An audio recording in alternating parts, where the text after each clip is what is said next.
A je to opäť tu.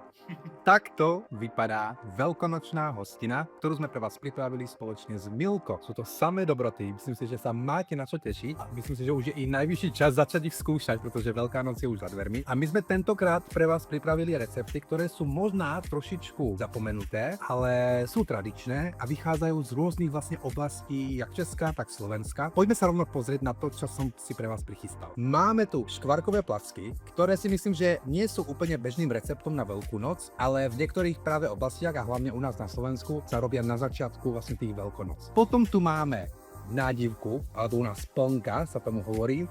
To je vlastne vec, ktorú samozrejme všetci poznáme, ale v tejto mojej variante, ktorá je kysnutá, tak ju možná pozná málo kto. A uvidíte, že budete prekvapení, aká nadýchaná a vlastne trošku aj iná vlastne štruktúra tej nádivky to je. Potom, keď sa presunieme ďalej, tady máme nádherný panier. Za mňa takový, ako by som povedal, asi jeden z tých top, i keď ja mám rád všetky tieto recepty, ale je to vlastne jehniečí maso, jehniečí kotletky.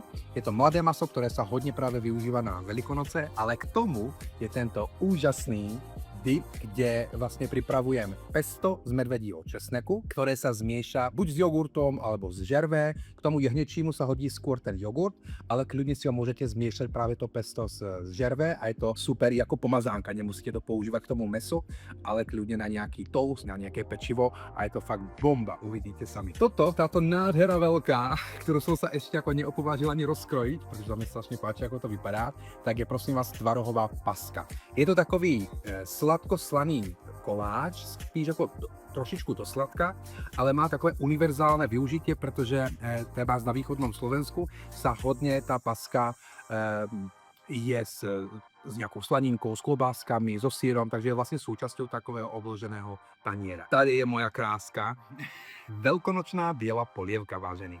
Je to veľmi jednoduchá vec, ktorá je ale veľmi chutná.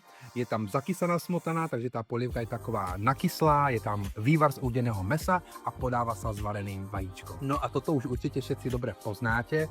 Toto sú fánky, alebo tu v Čechách sa tomu hovorí boží milosti. A tentokrát som to cesto trošku vyšperkoval, pretože som do neho pridal tvaroh a tým sú tie fánky takové krehčie, sú o mnoho jemnejšie a rozplývajú sa úplne na jazyku. Takže toto je celá veľkonočná hostina, ktorú sme pre vás pripravili a vy sa samozrejme môžete tešiť aj na rôzne súťaže, kde môžete vyhrať tašky plné dobro práve s týmato produktami Milko. A začíname už zajtra, takže rozpálte panvice, rúry a tešte sa na všetky tieto dobroty. Čau.